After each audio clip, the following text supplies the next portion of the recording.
महादेव ठाकुर जी से इतना प्रेम करते हैं, हमारे महाकाल भगवान श्री कृष्ण से इतना प्रेम करते हैं कि उनके प्रेम के भाव को स्वीकार करने के लिए अनेक रूप महादेव धारण करते हैं।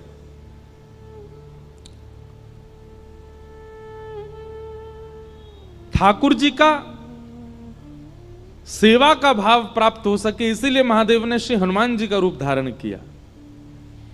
तो राम अवतार में हनुमान जी ने खूब सेवा की, लेकिन हनुमान जी के मन में आया कि एक बार ठाकुर जी के हम सखा भी बने। तो वही हनुमान जी द्वापर में श्री कृष्ण के परम सखा बन करके आए, और गिरिराज जी में उनका स्थान है, पूछरी के लौठा। तो वो क्या करते थे, ठाकुर जी गैया चराने गिरिराज जी पे जाते तो गैया चढ़ती थी, ठाकुर जी क्या करते थे, बोले पूछरी के लौटा हनुमान जी के पास जाकर के मल्ल युद्ध सीखते थे, कैसे मल्लों को परास्त करना है। तो श्री हनुमान जी ठाकुर जी को बैठा करके सिखाते थे कि बड़े बड़े मल्ल सामने आए तो उनसे कैसे कुश्ती करनी है, कैसे उनको पछाड़ लगानी है। जब भगवान ब्रज छोड़ करके जा रहे थे, सब ब्रजवासियों से कह के गए मैं परसों आ जाऊंगा, तो हनुमान जी भी आए, बोले अब कुश्ती सीखने नहीं आओगे, बोले नहीं आपकी सिखाई कुश्ती से ही कंस को परास्त करने जाएंगे हम। बोले अब कब लौट के आओगे, बोले हम जल्दी आएंगे। तो बोले मैं कहां जाऊं, बोले आप गिरिराज जी पूछरी पे ही विराजो, मैं जल्दी लौट के आऊंगा। आज भी पूछरी के लौठा वहां प्रतीक्षा कर रहे हैं कि श्री ठाकुर जी आ रहे होंगे। इसलिए जो भी गिरिराज जी की परिक्रमा करने जाता है उनको जरूर प्रणाम करता है। श्री हनुमान जी महाराज वहां विराज रहे हैं।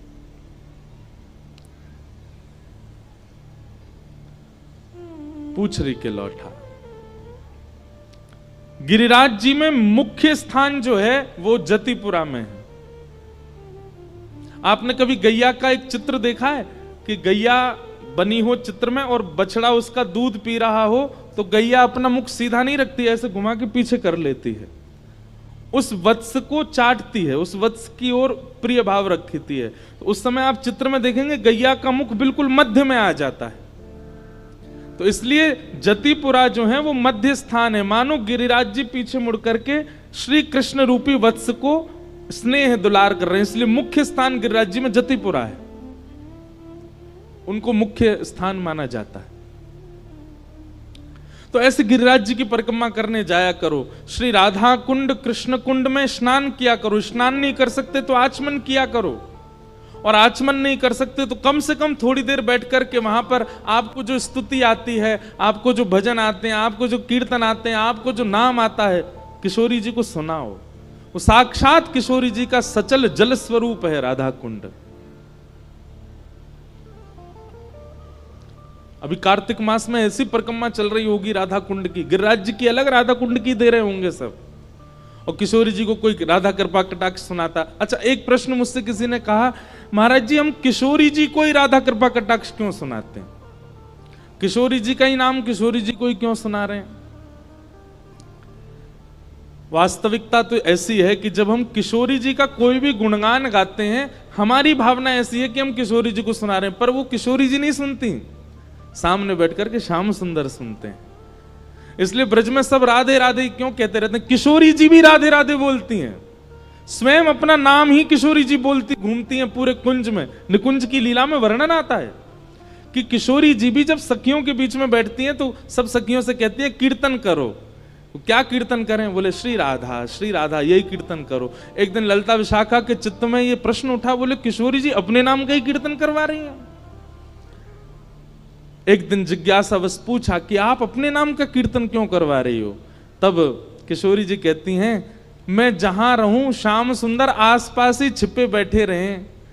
अब कभी तो झाड़ीन में आ जाएं, कभी सरोवर में आ जाएं, कभी कुंड में आ जाएं, छुप के बेचारे अव्यवस्था में खड़े रहें, उनको सुख देवे के काजे मैं तुम सबंसों मेरो ही नाम उच्चारण करवाऊं, क्योंकि उनको सुनकर के सुख मिले। या हमारे किशोरी जी अपना नाम ही गाती हुई घूमती हैं, क्यों? क्योंकि श्याम सुंदर आसपास होंगे तो उनको सुख मिल रहा होगा। वृंदावन रस, वृंदावन प्रेम अलग है। हमारे ब्रज में कहते हैं, या जाने कहां गंवार, गंवारों को समझ नहीं आएगा वृंदावन का प्रेम। ऐसा वृंदावन ब्रजमंडल, उसको हम बारंबार प्रणाम करते हैं। आज कुछ भाव आए हैं। एक तो सनातन सेवा संस्था इस कथा में अपनी सेवा दे रहे हैं दिन रात एक करके। तो इस सनातन सेवा संस्था ग्रुप जो है, इनसे मैं मिला भी सबसे, ये मंदिरों को स्वच्छ करने का काम करते हैं। जगह जगह जाते हैं, जो भी मंदिर होते हैं उनको स्वच्छ करने का, स्वच्छकरण करने का इनका कार्य है। और ये देश का पहला ऐसा ग्रुप है जो इस प्रकार की सेवा कर रहे हैं। 4 लोगों से शुरू हुआ था, आज 1000 सदस्य हैं इसमें। एक बार इनके लिए खूब तालियां। ये लोग मंदिर स्वच्छ करते हैं और ब्लड डोनेशन का कार्य भी आप लोग कभी कभी शिविर लगाते हैं, पौधारोपण भी करते हैं। और ये सारे युवा बालक हैं, सनातनी इन्फ्लुएंसर ग्रुप। व्यास मंच से इनको बहुत बहुत शुभकामनाएं। आप लोग ऐसे ही लगे रहिए। फिर किसी का प्रश्न आया है आज कि आपने कल कथा में चर्चा करी कि ना जाने कौन से गुण पर दयानिधि रीझ जाते हैं, लेकिन जिसमें कोई गुण ही नहीं हो तो क्या करे। आपने शायद दूसरे या तीसरे दिन की कथा हमारी नहीं सुनी।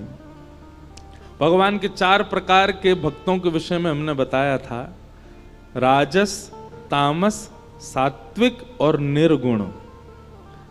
जिन चारों का वर्णन करते हुए भगवान स्वयं कहते हैं कि मुझे सात्विक ठीक लगते हैं, राजस इतने प्रिय नहीं, तामसी बिल्कुल प्रिय नहीं।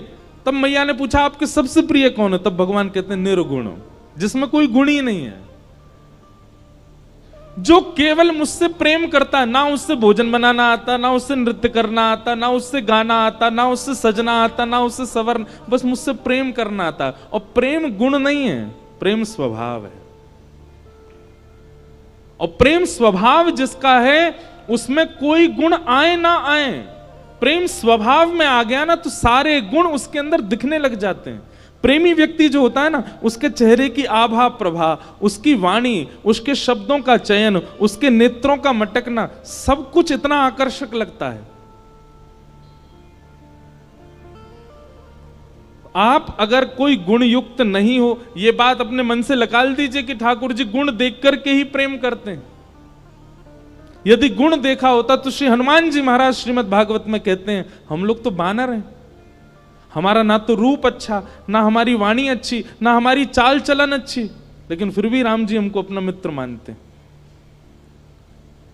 ठाकुर जी को गुण ही देखना होता तो 33 कोटि देवता, सुंदर देवताओं की सेना लेकर के युद्ध करने जाते रावण से, बानरों की सेना लेके क्यों गए?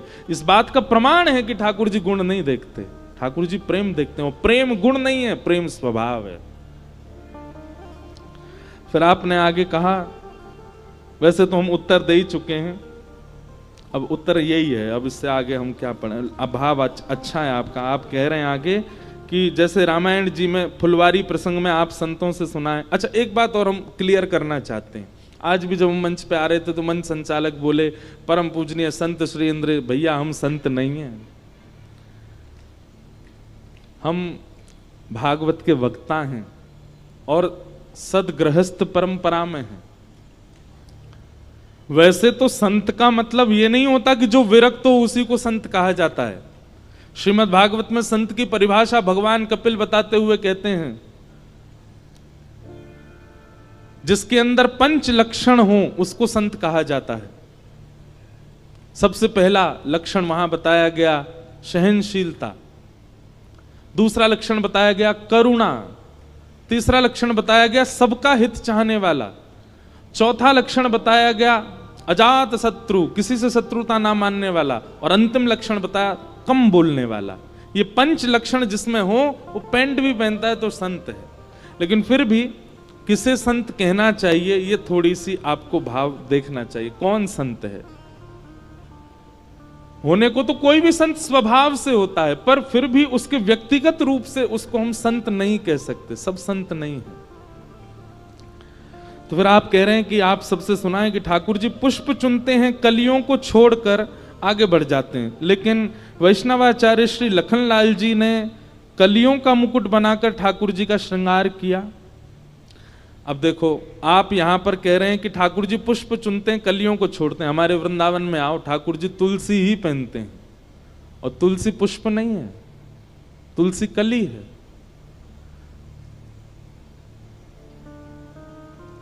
रतन सिंहासन आप विराजे, मुकुट धरे तुलसी को, आली माने लागे वृंदावन को। मीराबाई कह रही है, रतन सिंहासन आप विराजे, रतन सिंहासन आप विराजो, मुकुट धरें तुलसी को, आली माने लागे वृंदावन को, लागे वृंदावन को, आली माने। दूसरी बात, पुष्प केवल उतनी देर ठाकुर जी अपने पास रखते हैं जितनी देर वो खिला हुआ है। जैसे मुरझा जाता है तो सेवक को आज्ञा कर देते हैं अब इसको दूर करो, पर तुलसी जी का नियम है कि वो मुरझाने के बाद भी, एक बार अर्पित करने के बाद भी धो करके दोबारा चढ़ाई जा सकती है। और यही महादेव के साथ भी है। महादेव को भी पुष्प चढ़ाते हैं लोग, पर महादेव को अति प्रिय क्या है? विल्लो पत्र। और विल्लो पत्र का भी नियम है, आप धो के दोबारा चढ़ा सकते हो, पुष्प को धो के दोबारा नहीं चढ़ा सकते आप। तो पुष्प कौन है? गुणयुक्त भक्त। और कलियां कौन है? निर्गुण भक्त। निर्गुण भक्त जितनी बार चाहो ठाकुर जी उसको स्वीकार कर लेंगे, पर गुण वाले को तो ठाकुर जी कभी कभी गुण लेने के लिए लेते हैं, फिर उसके बाद उसको फिर किनारे कर देते हैं। तो इसलिए गुण होना अति अनिवार्य नहीं है। तो आपने कहा लखनलाल जी कलियों का मुकुट बनाकर ठाकुर जी का श्रृंगार कर दिया, जय जय। आप कृपा करके कोई युक्ति बता दीजिए जिससे संत प्रसन्न हो जाएं, भक्त प्रसन्न हो जाएं। कोई त्रुटि हो तो क्षमा करना, आपका भाव। हमने सारे उत्तर प्रश्न बोलते बोलते ही दे दिए हैं, इनका पालन करो, निर्गुण हो जाओ, जरूरी नहीं है। और सबसे बड़ी बात बताएं बंधुओं, आपके पास यदि कोई गुण है तो अधिकतर यहां जितने भी लोग बैठे हैं लगभग अपनी आयु के बहुत श्रेष्ठ समय को आप सब देख चुके हो। अब तक आप सारे गुण संसार को प्रकट करके दिखा चुके हो, संसार को प्रभावित कर चुके हो। अब इस कथा के दक्षिणा रूप में एक चीज दे दीजिए कि कल से अपने सारे गुण ठाकुर जी को प्रस्तुत करो। आपको गाना आता है, ठाकुर जी को गा के सुनाओ। आपको नृत्य करना आता है, ठाकुर जी को नृत्य करके दिखाओ। आपको भोजन बनाना बहुत अच्छा आता है, तो कोई माताएं भोजन बनाना जानती हैं तो सबसे पहले पति या पुत्र के लिए बनाती हैं, पर अब ठाकुर जी के लिए बनाओ। अब आपके पास जो सद्गुण हैं भी वह संसार के लोक रंजन के लिए नहीं, ठाकुर जी की प्रसन्नता के लिए प्रस्तुत करो। हम तो कितने सारे बच्चे ऐसे हैं जो जुड़े हुए हैं कथाओं से, अधिकतर सब बच्चे ही हैं। कोई एमबीबीएस की पढ़ाई कर रहा है, कोई चार्टर्ड अकाउंटेंट बना हुआ है, कोई अलग अलग फील्ड्स में सब काम कर रहे हैं। तो वो लोग पूछते महाराज जी हम सेवा कर, मैंने कि एक काम करो, खूब अच्छी पढ़ाई करके जिस फील्ड में भी आप वो श्रेष्ठ बन जाओ और आकर के फिर ब्रज की सेवा करो। जैसे 2 बालिकाएं हैं, उनको तो वो डॉक्टर बनने वाली हैं, उन्होंने ब्रज में जगह ले ली, अब वहीं क्लिनिक खोलेंगी। और बोली महाराज जी हम ब्रजवासियों की तो 10 रुपए सेवा लिया करेंगी, बाहर वालों के 200 रुपए लिया करेंगे। मैंने हाँ ऐसे चलाओ, इससे आपकी ब्रज सेवा हो जाएगी। ब्रज की सेवा करो, तीर्थों की सेवा करो, धामों की सेवा करो, वैष्णव संतों की सेवा करो। देखो बड़े बड़े शहर तो अपने आप विकसित हो ही रहे हैं, बड़े बड़े शहरों में सब अपने आप विकसित हो रहा है। अब आवश्यकता है हमारे तीर्थों को, हमारे धामों को, उनको विकास नहीं चाहिए, पर वहां सब कलियां होनी चाहिए। सुंदर सुंदर डॉक्टर्स भी हों, अच्छे अच्छे अकाउंटेंट्स भी हों, अच्छे इंजीनियर्स भी हों, और वो अपनी विद्या का प्रकार धाम के उत्थान में लगाएं। प्राचीन अयोध्या कैसा था उसको अपनी आधुनिकता से प्रकट करें। इस प्रकार की भावना कभी कोई मन में। अब हमारे वृंदावन जाओ, हम ब्रजवासी हैं, वृंदावनवासी हैं, हमने यमुना जी का आचमन ना जाने कितने वर्षों से नहीं किया होगा, हम पी नहीं सकते। यमुना जी का जल हाथ में लो, इतने कीड़े उसमें, कैसे पान करें? बहुत कष्ट होता है। शास्त्र कहते हैं ठाकुर जी सारी लीला यमुना तट पर करते हैं, पर हमने यमुना तट छोड़ा कहां है वृंदावन में? नर्मदा जी जैसे कलकल करती बहती हैं, बहुत सुख मिलता है। गंगा जी को जब देखते हैं तो बहुत सुख मिलता, पर यमुना जी को देख के इतनी पीड़ा होती है।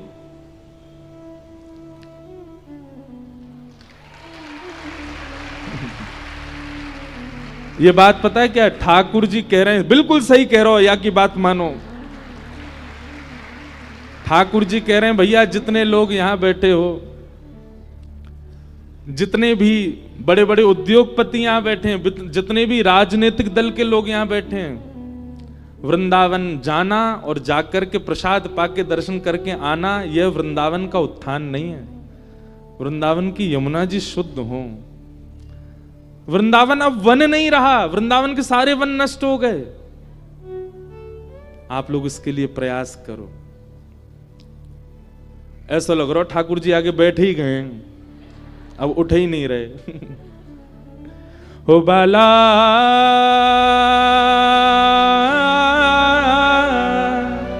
मैं बैरागन हूंगी, मैं बैरागन हूंगी, मैं बैरागन। ठाकुर जी आए हैं, अंधेरा हो रहा है, कोई किसी को देख पा नहीं रहा है। उठाओ बुझा भाव से सब लोग नृत्य करते हुए गाओ। हे जिन भेषा मारो सावरी जय,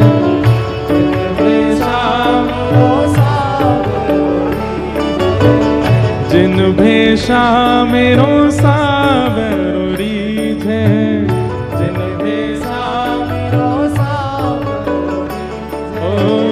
जिन भेषा मेरो गिरधर रीझे, जिन भेषा मैं सोही भेष धरूंगी, हो मैं तो सोही भेष धरूंगी, हो मैं तो सोही भेष धरूंगी, हो मैं तो सोही भेष धरूंगी। अरे हाँ मैं बैरागन हूँगी,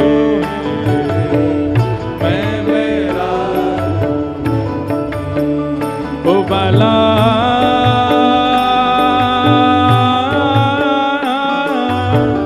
मैं बैरागन हूँगी, मैं बैरागन हूँगी, मैं बैरागन। श्री राधा रमण लाल की।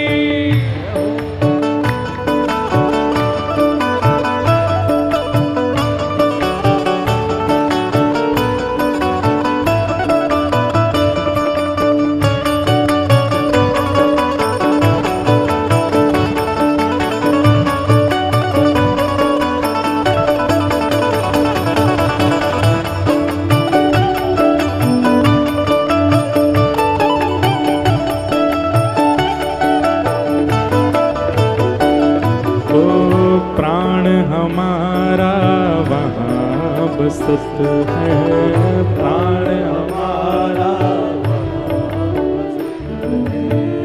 प्राण हमारा वहाँ बसत है, प्राण हमारा वहाँ बसत है। हो यहाँ तो खाली को,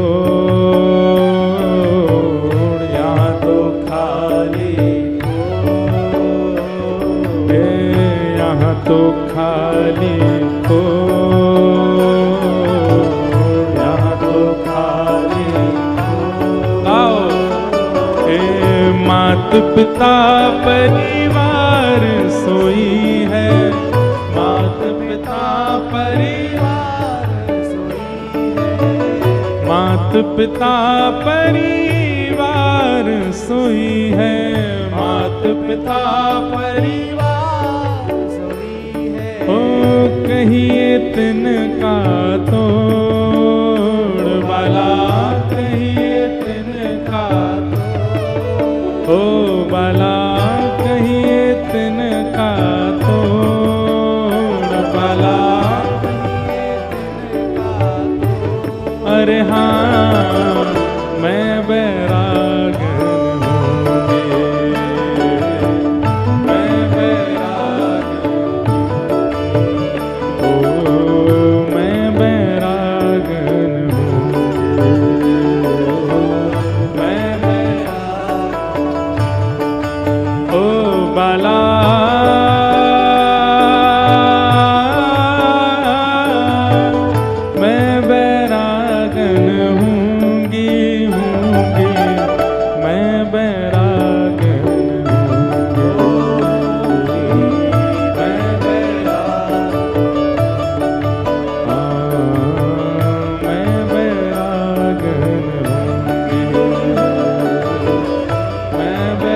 ठाकुर जी आकर के मोहर लगा रहे थे बात पर कि हाँ जी हमारी यमुना जी को शुद्ध करवाओ।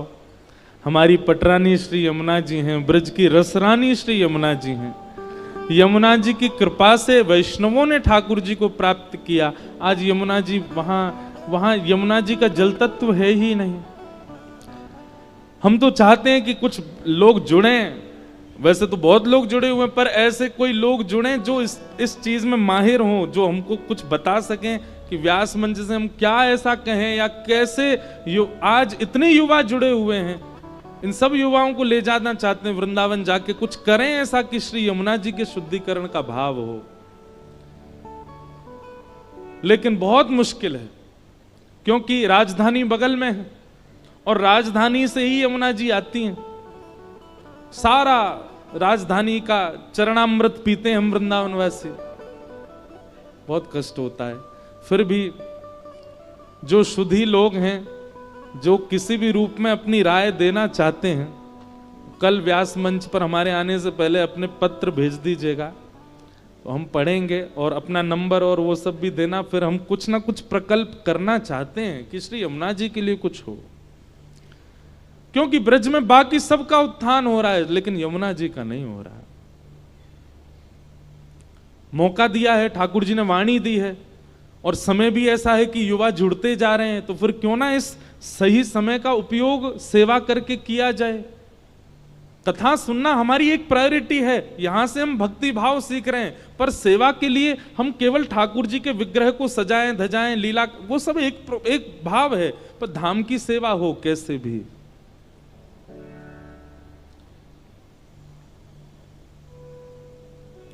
तो ये मन का भाव है।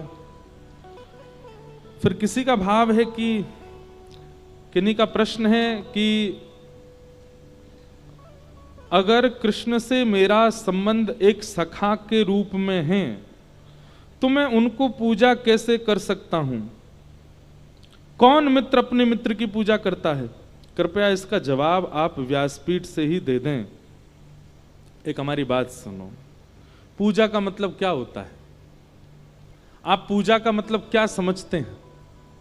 पूजा का मतलब किसी को केवल धूप अगरबत्ती दिखाना, उसकी सुख संपत्ति घर आवे कष्ट मिटे, इसी को पूजा कहते हैं।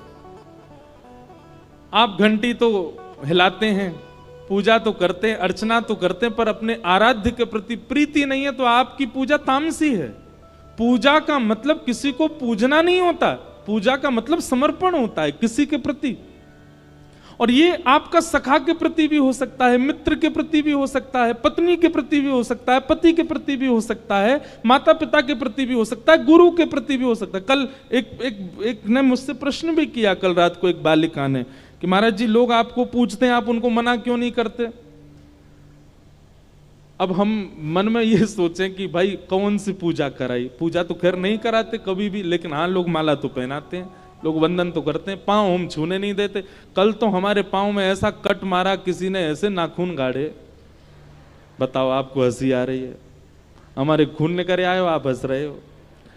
तो कोई पसंद थोड़ी है, कोई चाहते थोड़ी है कि सब पूजा करें, पर किसी के प्रति समर्पण आ जाना, और समर्पण जब आता है ना तो फिर व्यक्ति चाहता है कि मैं इनको कुछ दे दूं। अब वो कुछ और तो दे नहीं पाता तो पुष्प ही ले आता है, कोई चित्र बना लाते हैं बच्चे हमारे, कैसे हाउ बिलाऊ चेहरा बना के लाते हैं। कभी कभी देखने में लगता है कि मैं इतना भयानक भी हूं लेकिन आप सबके भाव को प्रणाम, आप लोग तो भाव से ही बनाते हो। हमारी माता जी बहुत परेशान है क्योंकि पूरा घर चित्रों से ही भर गया है, इतने चित्र बन गए हैं, और कभी कभी तो मैं खुद देख करके आश्चर्य में पड़ जाता हूं, क्योंकि कोई राका डॉन से कम नहीं लग रहा होता कई चित्रों में तो। और कई बार तो दाढ़ी, बीच में 1 महीना की कथा थी तो नियम में था, मैं कुछ करता नहीं था, तो वो इतना भयानक बने हैं उसके, तो मैं क्या बताऊं। तो पूजा का मतलब समर्पण होता है। समर्पण में हम कुछ निवेदित नहीं कर सकते तो हम पुष्प निवेदित करते हैं, हम प्रसाद निवेदित करते हैं, हम आरती कर देते हैं। आप सखा को भी समर्पण के भाव से उसकी पूजा ही कर रहे हो। पूजा की बाह्य विधि है अर्चना करना, पूजा की बाह्य विधि है भोग लगाना, पूजा की बाहर की विधि है दिन रात अगरबत्ती दिखाना, पूजा की आंतरिक विधि है समर्पित होना, समर्पण करना। और समर्पण तो किया जा सकता है सखा को भी। इसलिए आपका जो ये प्रश्न है कि आप कृष्ण को सखा मानते हैं तो उनको पूजें कैसे। एक बात सुनो, ठाकुर जी से चाहे आपके जितने संबंध हों, कभी कभी मां भी अपने बालक की नजर उतारती है, कभी कभी क्या सारी माताएं उतारती हैं। वो नजर उतारना एक प्रकार की आरती होती है। बस हम दिया जला नहीं रहे हैं उस समय, नहीं तो आप जो 7-8 बार उबार रहे हो उसके ऊपर, वो एक प्रकार की आरती। आरती भी तो यही है, हम ठाकुर जी की नजर ले रहे हैं, आपको किसी की नजर गुजर ना लगी हो। और नजर किसकी उतारी जाती? जिसके प्रति प्रेम हो, जिसके प्रति समर्पण हो। तो समर्पण पूजा है, आरती पूजा नहीं है।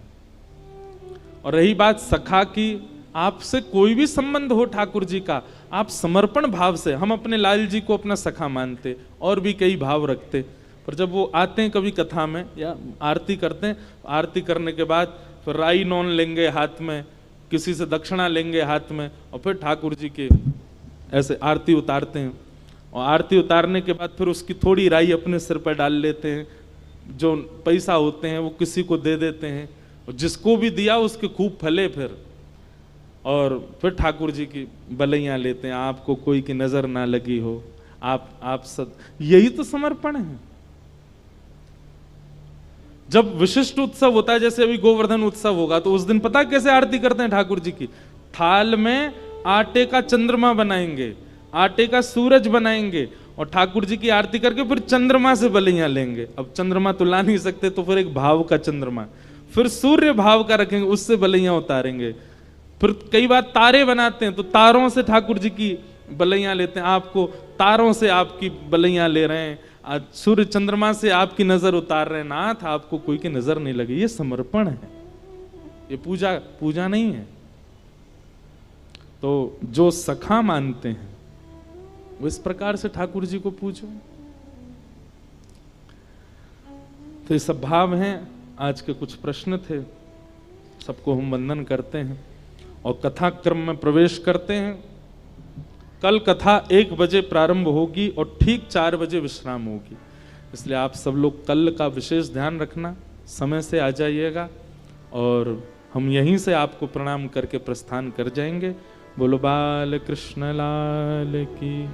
अच्छा, एक भाव और, आज एक बहन मिलने आई थी सुबह, उन्होंने मुझसे एक बहुत अच्छी जिज्ञासा की कि महाराज जी आप मंच से थोड़ा सा इस बात पर प्रकाश डालें कि श्री ठाकुर जी के चित्रों को लोग अखबारों में निकालते हैं या पन्नों में, पेजों में निकालते हैं, वस्त्रों पर भी निकालते हैं, तो कम से कम उसका भाव बिगड़ता है। आप अखबार में भी नवरात्रि में रोज 9 दुर्गाओं का आता है प्रथम पृष्ठ पर ही, कभी कभी झाल मूढ़ी खाने जाओ तो वो ही पृष्ठ में मूढ़ी डाल के आपको दे दी जाती है। अब इसके 2 उत्तर हैं। पहला उत्तर, हरि व्यापक सर्वत्र समाना। हरि यदि सब जगह व्यापक है, आप इस बात को स्वीकार करोगे तो फिर कुछ नहीं कर पाओगे। सब जगह है, इस कालीन में भी है, माइक में भी है, पंडाल में भी है, पृथ्वी में भी है, सब जगह है। पर वो व्यापक सब जगह है, लेकिन संसार की क्रिया क्रियान्वित करने के लिए हमको चलना ही पड़ेगा, हमको कालीन पे बैठना ही पड़ेगा, उसके लिए हम और कुछ नहीं कर सकते। हाँ, ये हरि की गोद ही है, हम इसी में ही खेल रहे हैं। लेकिन प्रकट रूप से अगर आप कहीं ठाकुर जी का चित्र देते हैं अखबारों में, शादी के कार्डों में, वस्त्रों पर, तो ये बंद होना चाहिए, नहीं होना चाहिए। ठाकुर जी का चित्र नहीं होना चाहिए, क्योंकि जब ठाकुर जी का चित्र गलत स्थानों पर पड़ा रहता है तो फिर उसके प्रति बड़ी मन में भावना उत्पन्न होती है। अब क्या करें। अब बेचारे एक परिवार है, उन्होंने तो घर में कार्डों को भी मंदिर में सजा रखा, क्यों सब में भगवान है, इतने सारे भगवान जी आ गए एक संग घर में। अखबारों को भी सजाते जा रहे हैं, क्योंकि हर अखबार में, अब देखो उसी अखबार में अगले पृष्ठ पर कोई बहुत गंदी खबर भी छपी हुई है और उसी पर ही यहाँ ठाकुर जी का चित्र भी लगा है, वो दोनों एक संगी जुड़े जुड़े एक सगर, तो कहीं ना कहीं भाव बनता है। तो इसका भी थोड़ा व्यास मंच से हम कहते हैं कि नहीं हो। भगवान का नाम अंकित कर दिया जाए, ठाकुर जी के बारे में कुछ बता दिया जाए, पर चित्र ना दिया जाए। ऐसे स्थानों पर, ऐसे ऐसे व्यवस्थित जगहों पर जहां पर चित्रों को फेंक दिया जाता है। पता है कि एक दिन का ही है अखबार पढ़ने का क्रम, 10 मिनट बाद वो अखबार रद्दी है। ऐसे अखबारों में या ऐसे कार्डों में, शादी कार्डों में ठाकुर जी का चित्र नहीं हो। एक ये भाव था। अब चलिए कथा क्रम में प्रवेश करते हैं। बोलो गिरिराज धरण की, नख पे धार लियो गिरिराज, नाम गिरधारी पायो है, गिरधारी पायो है, नाम बनवारी पायो है, नख पे धार लियो गिरिराज, नाम गिरधारी पायो। अभी भोपाल आने से पहले शरद उत्सव था गिरिराज जी में, 4 दिन की कथा थी। तो शरद पूर्णिमा वाले दिन एक भाव मन में आया, वैसे मैं कहता ही हूं इस भाव को, कि व्यक्ति जब भार की वस्तु उठाता है, बहुत सावधानी से सब लोग इधर देखो, जब आप कोई भारी वस्तु उठाते हैं तो आपने घुटने भी मुड़ जाते हैं, आपकी कमर भी झुक जाती है, आपका मुंह भी जो है आपस में बंद हो जाता है और आप टेढ़े मेढ़े से हो जाते हो। पर हमारे ठाकुर जी गिरिराज जी बिल्कुल सीधा उठाया है इन्होंने, ये बिल्कुल टेढ़े नहीं हुए गिरिराज जी उठाने में। ठाकुर जी गिरिराज जी कैसे उठाते हैं? कभी श्रीनाथ जी का दर्शन करो, दोनों पाम सीधे, कमर भी सीधी, छाती भी सीधी, मुख भी सीधा, केवल हाथ ऊपर करके ठाकुर जी ने गिरिराज जी उठाए, बिल्कुल टेढ़े नहीं हुए। और 40-50 ग्राम की, 100 ग्राम की बंसी उठावे में पामू टेढ़े कर लिए, कमरू टेढ़ी कर ली, मुख भी टेढ़ो कर लियो, और बिल्कुल बांके है गए। क्यों? कल वाली बात पुनः दोहराऊं, प्रभाव और स्वभाव। श्री गिरिराज धारण करने में ठाकुर जी का प्रभाव दिख रहा है, ऐश्वर्य दिख रहा है, और ऐश्वर्य पर ज्यादा ठाकुर जी का प्रकाश नहीं होता, इसलिए ठाकुर जी सहज भाव से खड़े हो गए। लेकिन वंशी धारण ठाकुर जी स्वभाव युक्त होकर के करते हैं। वंशी धारण ठाकुर जी सबको अपनी ओर बुलाने के लिए करते हैं, सबको आकर्षित करने के लिए करते हैं, सबके चित्त में प्रेम प्रवाह के लिए करते हैं। तो वहां ठाकुर जी छोटी सी वंशी को धारण करने के लिए 2 भुजाओं का प्रयोग करते हैं, अपनी अधर पर उसको सुलाते हैं, पाम ठाकुर जी के त्रिभंग हो जाते हैं, कमर भी टेढ़ी हो जाती है और ठाकुर जी मंद से झुक जाते हैं, मानो जैसे कितना भार पड़ रहा हो। तो भार नहीं पड़ रहा है, प्रेम के आगे ठाकुर जी नतमस्तक हो रहे हैं, प्रेम के आगे ठाकुर जी त्रिभंगी हो रहे हैं। इसलिए ठाकुर जी वंशी ऐसे धारण करें, गिरिराज जी बिल्कुल सीधे धारण करते हैं। हम लोग उल्टे हैं, हम लोग प्रभावशाली भाव को ज्यादा प्रकाशित करते हैं और अपने स्वभाव को गौड़ रख लेते हैं, स्वभाव को गोपनीय कर। और आजकल तो बड़ा, जब से सोशल मीडिया का टाइम आया तब से अलग हो गया है। अब व्यक्ति स्वभाव को भी प्रभाव में ला करके प्रकाशित कर देता है। दया, दान गुप्त करने वाले भाव हैं, पर वो भी सब प्रकाशित करते हैं, उसको लोग प्रकाश में ले आते हैं, सेवा को लोग प्रकाश में ले आते हैं। हम अपने गिरधर लाल जी का नित्य चित्र नहीं डालते कहीं पर भी, बहुत कभी कभी मन हुआ तो डाल देते हैं। क्यों? अरे हमारे निज ठाकुर जी हैं, निज हमारी संपत्ति सबको क्यों दिखाएं रोज? हाँ, कोई दर्शन करने आए तो आके कर जाओ, पर रोज क्यों दिखाएं ठाकुर जी? कुछ निजता होनी चाहिए। ये सोशल मीडिया के टाइम में हम लोग बहुत ज्यादा प्रकाशित हो गए। अब अपनी थोड़ी निजता रखो। कई बार इस बात पर भी लोग हमसे प्रश्न करते हैं, बोले आप कह रहे हो निजता रखो, आपकी भी तो हर समय कुछ ना कुछ डलता ही रहता है। कथा से संबंधी डलेगा, ज्यादा से ज्यादा आजकल कभी कभी खेलने जाते हैं उसका डल जाता है, लेकिन वो दोनों बात, युवा बहुत है ना, तो युवाओं को कुछ प्रेरणा मिले उसके लिए। बाकी हम क्या खा रहे हैं, क्या पी रहे हैं, कब सो रहे हैं, पाम टूट गया, ओहो फ्रैक्चर हो गया, मैंने देखो पलस्तर लगवा के आया, डॉक्टर ने ऐसा, क्यों जरूरी है ये सब करना? इन सब का प्रकाश नहीं होना चाहिए। अपने जीवन में थोड़ी निजता लाइए। हमारे प्राचीन भारत में लोग बहुत गोपनीय रहते थे, और विशेष रूप से भजन तो गोपनीय ही करना चाहिए, उसका प्रकाश नहीं ज्यादा। थोड़ी निजता लाओ, और कम से कम स्वभाव को तो निज ही रखो। वो निज जनों को ही दिखना चाहिए, सबको नहीं। हमारे वृंदावन में किशोरी जी घूंघट में बैठी हैं, प्रत्यक्ष दर्शन नहीं है, निज भाव में। क्यों? ठाकुर जी का प्रेम स्वरूप है। तो गोवर्धन धारण किया ठाकुर जी ने। तत्पश्चात इंद्र ने आकर के भगवान से क्षमा मांगी, और इंद्र ने आकर के भगवान की स्तुति की कि पिता गुरुस्त्वं जगतामधीशो दुरत्ययः काल उपात्तदंड हिताय शिक्षा तनुभि समीहसे मानं विधुन्वन् जगदीश मानिना। इंद्र ने भगवान से क्षमा मांगी कि मैंने 7 दिन तक वर्षा की, आप खड़े रहे। भगवान ने इंद्र को क्षमा कर दिया, पर ब्रह्मा जी को क्षमा नहीं किया था। ब्रह्मा जी से भी एक अपराध हुआ था। कल मैंने शीघ्रता में वो प्रसंग सुनाया नहीं, पर आप सबको शायद पता हो कि ब्रह्मा जी को एक बार ठाकुर जी पर संशय हुआ। भगवान ने क्या किया, मधुमंगल के मुंह पे लगी हुई कड़ी चाट गए अपनी जीभ से। वहां के मुंह को पकड़ के चाट गए। ब्रह्मा जी बोले राम राम राम, ये भगवान है, ये परमात्मा है। वो ग्वारिया मधुमंगल, वो नहाता भी नहीं ढंग से, बाकी मुंह पे लगी हुई कड़ी चाट गए अपनी जीभ से। और ठाकुर जी पर संशय करके ब्रह्मा जी ने भगवान के ग्वाल बालों का हरण कर लिया। अब ठाकुर जी के ग्वाल बाल हरण कर लिए। भगवान यमुना स्नान करके आए, देखा मेरे ग्वाल बाल कहां गए।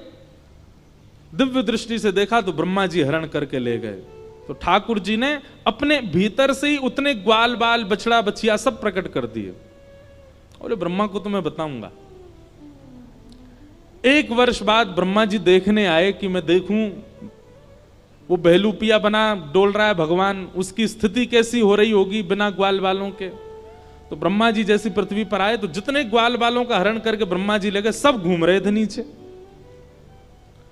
ब्रह्मा जी बोले इनका तो मैं हरण कर ले गया था, ये नीचे कहां से आ गए। समझ गए, बोले ये तो परमात्मा है, इन्होंने स्वयं से प्रकट कर दिए सब।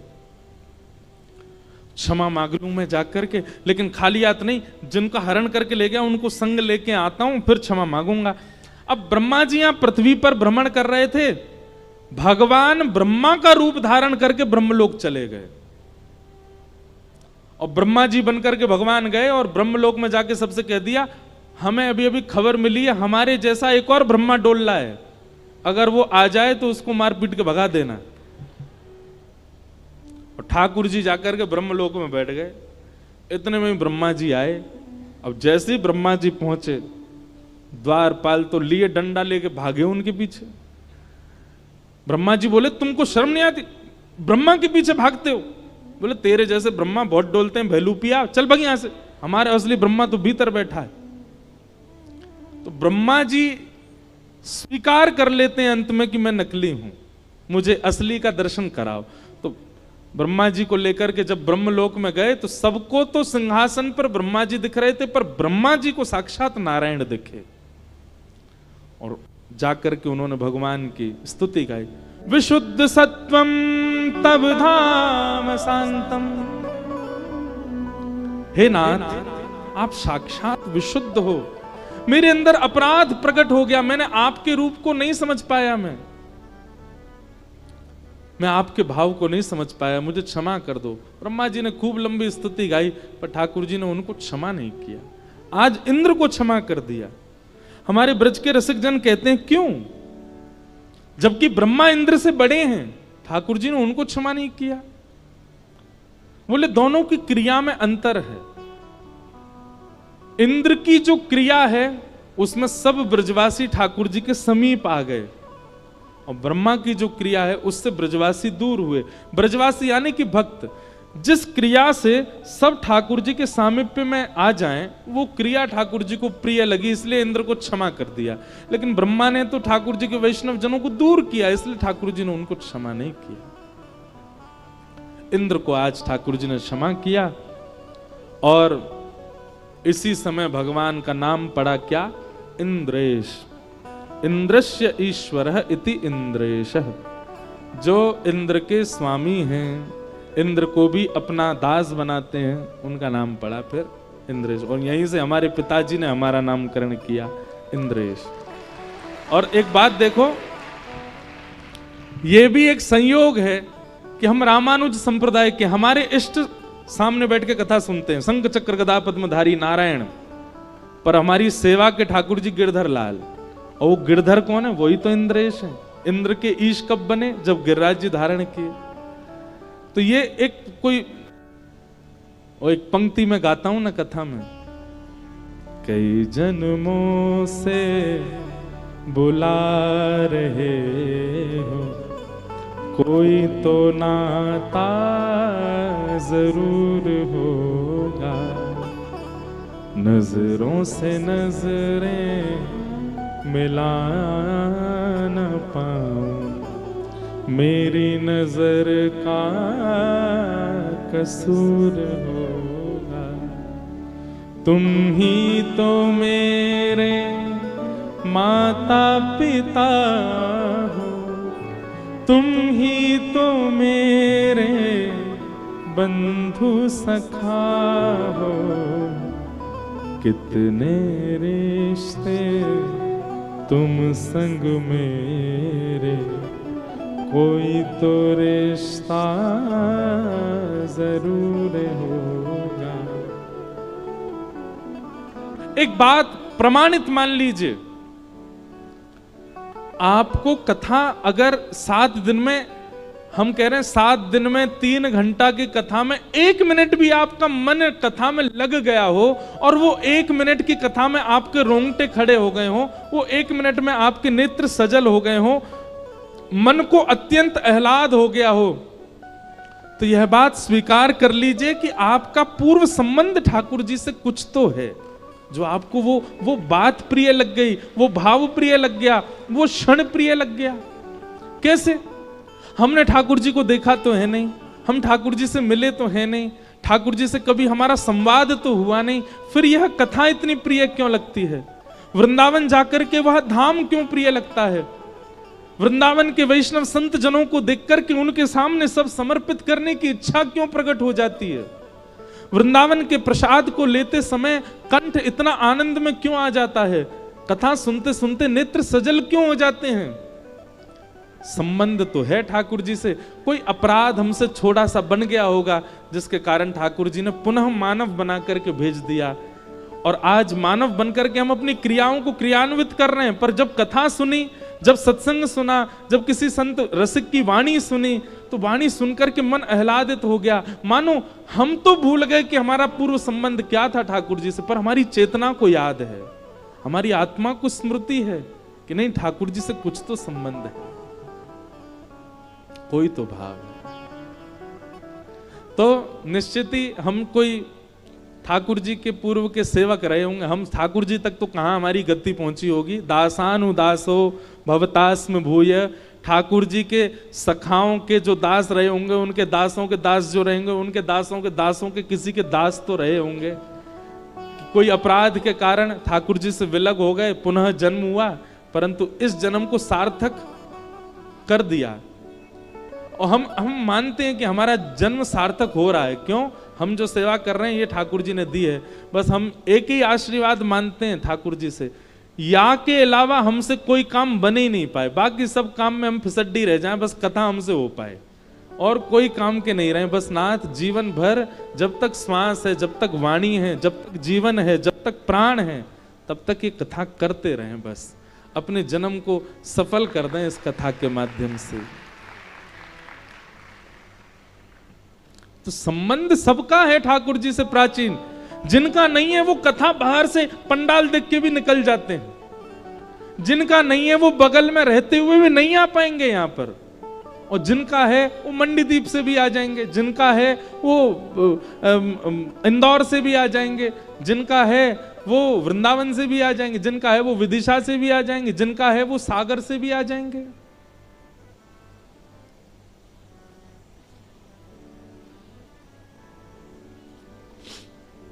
ये बात निश्चित है कि आप अपनी इच्छा से प्रेम ठाकुर जी से नहीं कर सकते, किसी के बताने से आपको प्रेम नहीं होगा ठाकुर जी से। ठाकुर जी के प्रति प्रेम होगा कब? जब ठाकुर जी आपको प्रेम भरी दृष्टि से देख लेंगे। ठाकुर जी चाहेंगे तो ही उनसे प्रेम हो सकता, नहीं तो नहीं।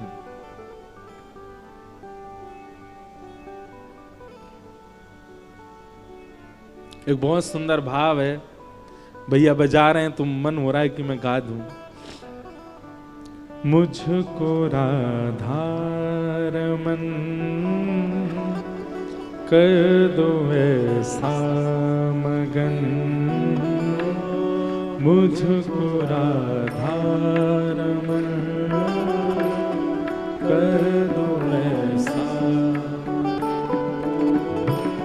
मुझको राधा रमन कर दो ऐसा मगन, मुझको राधा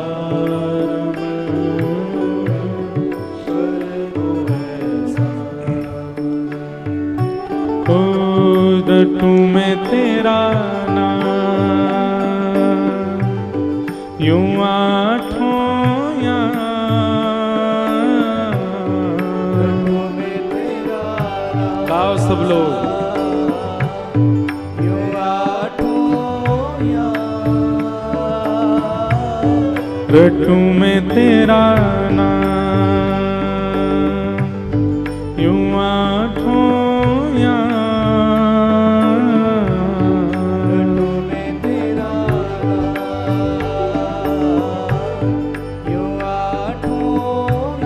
करताल बजा के गाओ।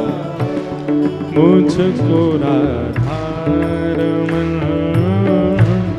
कर दो ऐसा मगन, मुझको राधा कर दो ऐसा, रटू में तेरा नाम यूं आठों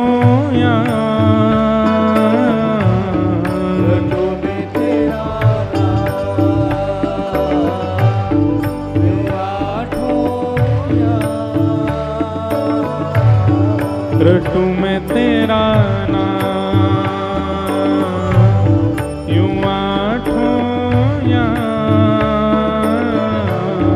रटू में तेरा नाम यूं आठों मुझको राधा रमन कर दो ऐसा मगन,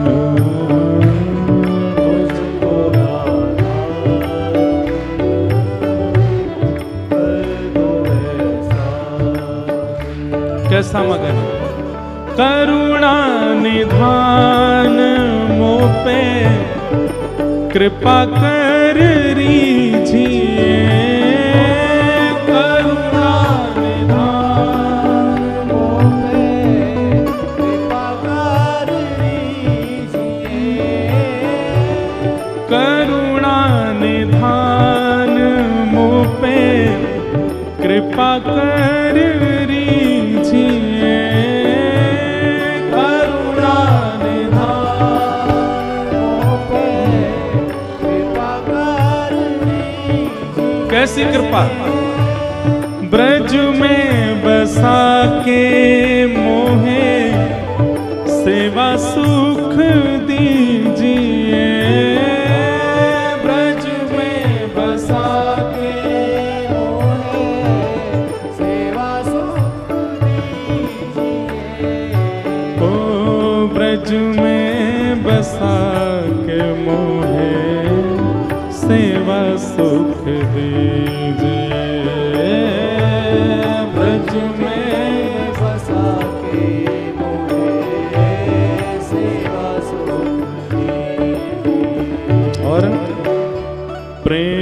से भर दो मन, गाऊं तेरे भजन। प्रेम से भर दो मन, गाऊं तेरे भजन। ओ रटूं मैं तेरा नाम, यूं आठों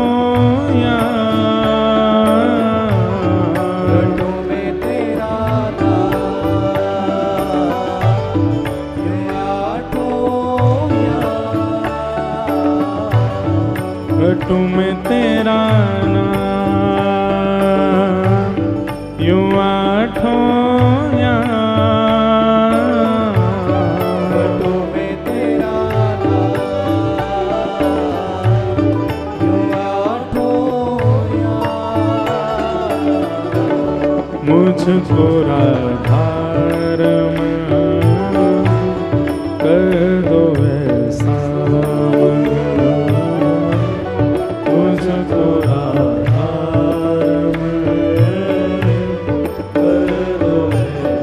श्री राधा रमण लाल की।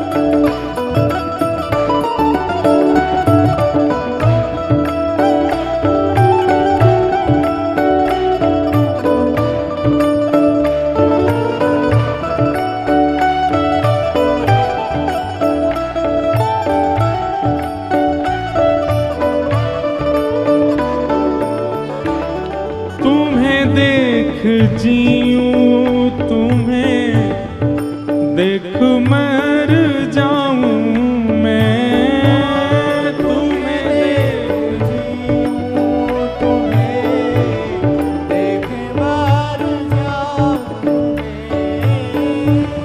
जन्म जन्म तेरा दास ही कहाऊं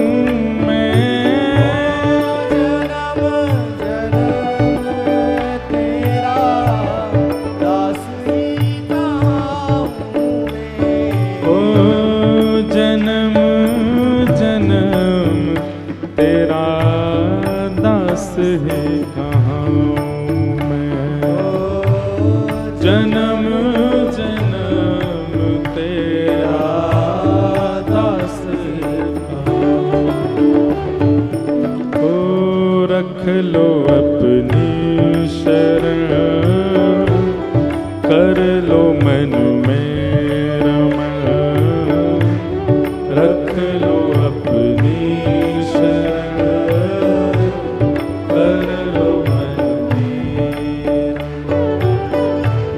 रटूं मैं तेरा नाम,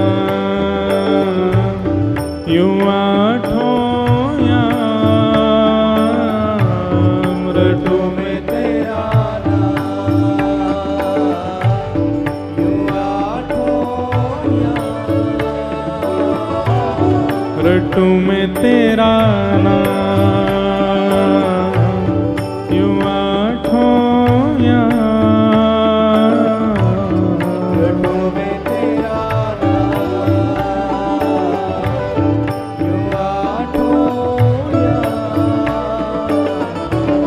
मुझको राधारमण कर दो ऐसा मगन। मुझको राधारमण कर दो ऐसा मगन। मुझको राधारमण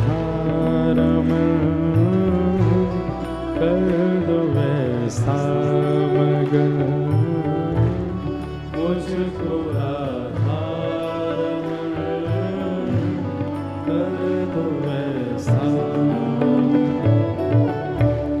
राधा रमण लाल की जय। हम संसार में, व्यवहार में किसी से मिलते हैं और उससे अगर हमारा सहज प्रेम या प्रीति या मन जुड़ जाए तो हम लोग सहज कह उठते हैं, भाई तेरे से कोई पुराना संबंध तो है हमारा। कोई व्यक्ति विशेष, चाहे वो सखा के रूप में आवे, चाहे वो गृहिणी के रूप में आवे, चाहे वो कोई नहीं तो कथा में बैठे हैं तो बगल में बैठा वाला व्यक्ति श्रोता है, कथा में ही मिले हैं, लेकिन उसके प्रति भी वो सहज एक संबंध जैसा अनुभव होता है तो हम सहज कह उठते हैं कि हमारा कहीं पूर्व का संबंध तो नहीं। तो ठाकुर जी के प्रति भी जब आपका यह स्नेह प्रेम बढ़ता है ना, तो वहां भी इस बात को लागू कीजिए। आप कोई तो थे ठाकुर जी के समय पर।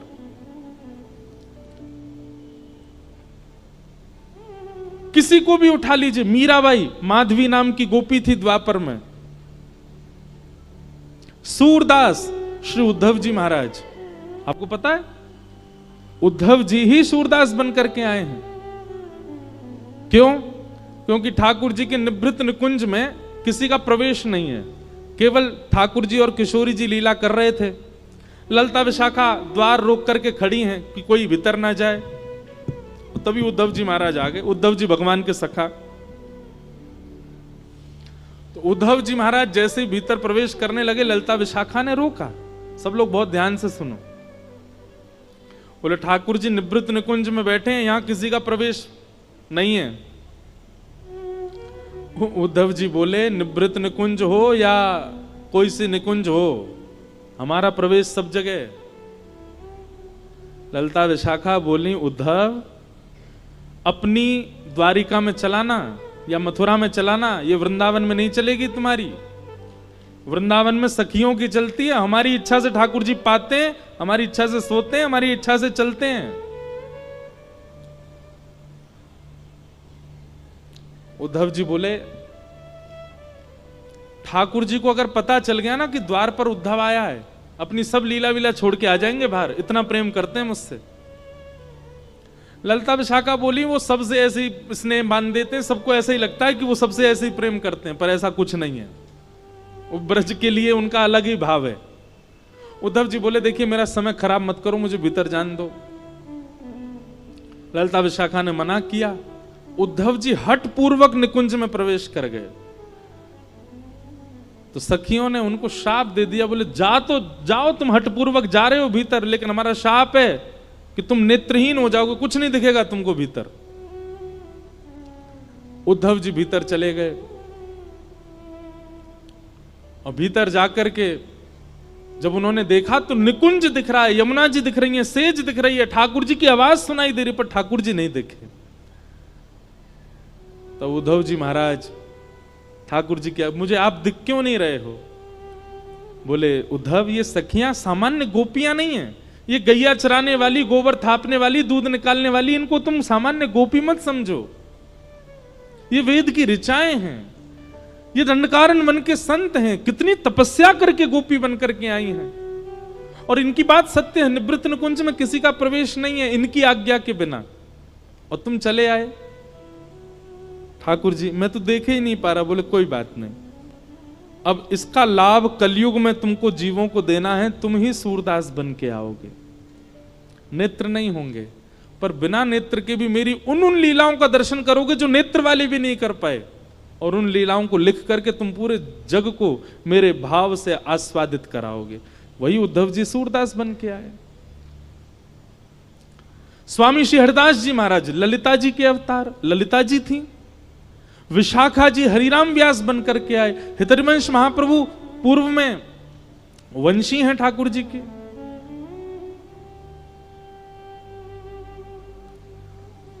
कोई भी ऐसा नहीं है ठाकुर जी के आसपास या ठाकुर जी से प्रीति करने वाला जिसका पूर्व संबंध ना हो। और यह आज भी लागू है ये बात, चाहे मैं हूं चाहे आप हो। हां हम इतने समीप के नहीं रहे होंगे, पर हां कभी तो ठाकुर जी को देखा होगा या कुछ ना कुछ संबंध तो हमारा रहा होगा, तभी इस जन्म में हमको ठाकुर जी प्रिय लग रहे हैं। कैसे कैसे ऐसे लोगों को मैं जानता हूं जो कभी वृंदावन नहीं गए, जिन्होंने कभी कथा नहीं सुनी, पर एक बार केवल कोई संकीर्तन सुन लिया या कोई कीर्तन सुन लिया या कोई भजन सुन लिया, नेत्र सजल हो गए, अब मन शांत हो गया, ना बोलने की इच्छा होती है ना किसी से मिलने की, अब बस मन में यही भाव उत्पन्न होता है कि हम चलें वृंदावन, जाएं वृंदावन। वृंदावन आधुनिक स्थान नहीं है, वृंदावन पर्यटन स्थान नहीं है, वहां पर्यटकों के लिए कुछ भी नहीं है, पर फिर भी भीड़ देखो आप, पर्यटक स्थलों पर इतनी नहीं होती होगी जितनी वृंदावन में होती है। सब भाव से जाते हैं। इसका मतलब क्या है? ठाकुर जी से कोई तो संबंध है। भगवान ने इंद्र को क्षमा किया, आगे भगवान की लीला बढ़ी और एकादशी व्रत की महिमा बताई गई। कितने लोग एकादशी करते हैं? सच्चे वाले बताओ। सच्चे वाले हैं सब, बहुत अच्छी बात। 3 निष्ठाएं पालन किया कीजिए।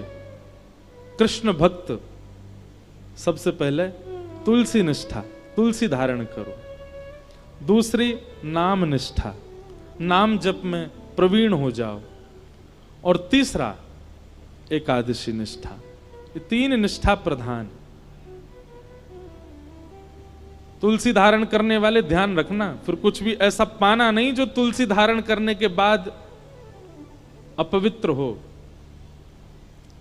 आप फिर कुछ भी ऐसा खा पी नहीं सकते, इसलिए तुलसी निष्ठा में थोड़ा ध्यान रखिएगा।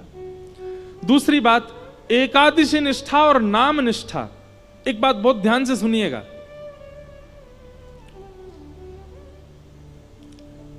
व्रत में भार का अनुभव जैसे ही होता है ना, व्रत टूट जाता है। आप व्रत करते समय अगर मन में ये विचार करते हैं, आज तो एकादशी है, द्वादशी में इतना पा लिया कि भूखे ही नहीं लगे अगले दिन, ऐसा व्रत नहीं। व्रत को सौभाग्य मान करके धारण करो, वो सौभाग्य है मेरा। कई बार कई लोग व्रत रखते हैं तो व्रत के समय कोई और अगर अन्न पा रहा हो तो उससे दूर उठ के बैठ जाते हैं। क्यों? इसकी थाली देख के हमारा मन नहीं करावे। आप किसी की थाली देख के जब आपका मन करता है तो भी व्रत टूट जाता है। एकादशी के प्रति ऐसी भावना होनी चाहिए कि वो आपका सौभाग्य है, आप उसको राजी राजी खुशी होकर के उत्सव मना करके एकादशी करते हैं। आज हमारे ठाकुर जी के लिए हमने व्रत रखा है। एकादशी के दिन अन्न में पाप का निवास होता है, इसलिए अन्न सेवन नहीं करना चाहिए। और चावल तो पूर्ण अन्न होता है, इसलिए चावल तो बिल्कुल ही नहीं खाने चाहिए। वृद्ध लोग, बालक और बीमारों को छूट है, लेकिन वह भी केवल रोटी पाएं, चावल नहीं पाएं। दूसरी बात, एकादशी यदि आप रखते हैं और एकादशी के दिन कोई धाम का प्रसाद लेकर के आपके घर आ जाता है, तो प्रसाद के प्रति यह भावना मत रखो आज तो एकादशी हम कल पाएंगे। नहीं, आपकी एकादशी प्रसाद से ऊंची नहीं है। अगर कोई प्रसाद लेकर के आया और प्रसाद में अन्न है, कोई धाम का प्रसाद लेकर के आया, आसपास के मंदिर का भी अगर आया है तो उसको भी प्रणाम कर लो, पर धाम का यदि प्रसाद आया है तो धाम के प्रसाद के साक्षात गोविंद आए हैं आपके घर, उनको आपको तुरंत स्वीकार करना चाहिए। अब लोग इसमें कहते हैं उसमें भी तो अन्न है। देखो, प्रसाद वस्तु नहीं है, प्रसाद अन्न नहीं है, प्रसाद प्रसाद है। दोष अन्न में होता है, प्रसाद में नहीं। अब लोग आगे इसमें अब और भी भावना कर सकते हैं, हम अपने घर के ठाकुर जी का भोग लगा देंगे तो वो भी तो प्रसाद बन गया, तो पा ही सकते हैं हम उसको। पर कहीं ना कहीं आप उसको अपनी ऊर्जा के लिए पा रहे हो ना, आप उसको पूर्ण रूपेण प्रसाद समझ करके तो नहीं पा रहे। आप घर में भी जो भोजन करते हैं वो ऊर्जा के लिए करते हैं, और ऊर्जा के लिए किया गया भोजन होगा, वो प्रसाद नहीं है। हाँ, आपने ठाकुर जी को निवेदित करके पाया है। घर के ठाकुर जी को प्रसाद यदि, वैसे तो एकादशी पर भी ठाकुर जी को तो अच्छे पकवान ही पवाने चाहिए, पर उसका भी आप तिनका ले सकते हो। ऊर्जा संचार के लिए, अपने देह के स्वास्थ्य के लिए और जो भी क्रियाओं के लिए जो आप पा रहे हो, उसमें आपको व्रत ही रखना चाहिए। एकादशी व्रत भगवत प्राप्ति का एक बहुत श्रेष्ठ साधन है, उसको करना चाहिए। तत्पश्चात अब आगे रास पंचाध्याय प्रारंभ हो रहा है। सब लोग बिल्कुल अब सावधानी से बैठो। श्रीमद् भागवत का प्राण धन श्री रास, जो अभी निकल करके गई शरद पूर्णिमा, वही प्रसंग है, पर हम ज्यादा विस्तार ना करके उसको भी सूक्ष्म में ही कहेंगे। भगवान पिता रात्रि शरदोत्फुल्ल मल्लिका विक्षरन्तुं मनश्चक्रे योगमायामुपाश्रित। ब्रज की जितनी भी गोपियां हैं बंधुओं, ये दिखने में एक गोपी है, एक शरीर है, एक मानव है, परंतु अंतरंग आत्मा जो है वो सदा सर्वदा से भगवत प्राप्ति करने वाला कोई वैदिक संत है, जो कब से प्रतीक्षा कर रहा है भगवत प्राप्ति के लिए। सतयुग, त्रेता, द्वापर, 3 युग जिन्होंने भगवत प्राप्ति के लिए व्यतीत कर दिए तप में, ठाकुर जी ने कृपा करके द्वापर में उनको गोपी बना करके प्रकट किया, ताकि उनको ठाकुर जी वह सुख दे सकें जो 3 युगों में उन्होंने तप करके नहीं भोगा है। ब्रज के गोपी भाव को समझना बहुत मुश्किल है। लोग बाग उसको सामान्य स्त्री पुरुष का प्रेम समझ लेते हैं और यहीं पर दोष उत्पन्न हो जाता है। जन्म जन्मांतर, कल्प कल्पांतरों से लगी हुई यह सब गोपियां, ये कोई ऋषि हैं पूर्व जन्म की, जो कितने जन्मों से तप कर रही हैं, तब जाकर के इनको सौभाग्य मिला कि ब्रज की गोपी बन करके आई। और सबसे बड़ी बात, 3 वर्ष के ठाकुर जी को देख करके 90 वर्ष की गोपी के हृदय में प्रेम उत्पन्न हो रहा है। इसको आप सामान्य स्त्री पुरुष प्रेम जन्य नहीं मान सकते। ये काम प्रेम नहीं है, ये काम वर्धक प्रेम नहीं है, ये काम नाशक प्रेम है। बहुत ध्यान से सुनिएगा। भक्तिमती मीराबाई, मीराबाई इतनी सुंदर थी कि उनका रूप देख करके एक बार यदि कोई देख ले तो पुनः देखने की इच्छा होगी, इतनी सुंदर थी। तो जब मीराबाई की भोजराज के साथ में विवाह हुआ और जब मेवाड़ गई, तो मेवाड़ में मीराबाई जिस राजमहल में रहती थी, उस राजमहल में जिस तरफ मीराबाई का कक्ष था, वहां खिड़की के नीचे हजारों संतों की भीड़ लगी रहती थी और सब एक टक देखते रहते थे खिड़की की ओर। मीराबाई तो राजघराने की कन्या है, वो दर्शन देने की भावना से नहीं जाती थी, दर्शन करने की भावना से जाती, पर मर्यादा है इसलिए बाहर नहीं जाती थी, तो खिड़की खोल करके ऊपर से प्रणाम करती थी। और सब संत मीराबाई को देख करके नेत्रों से अश्रु बहाने लगते थे।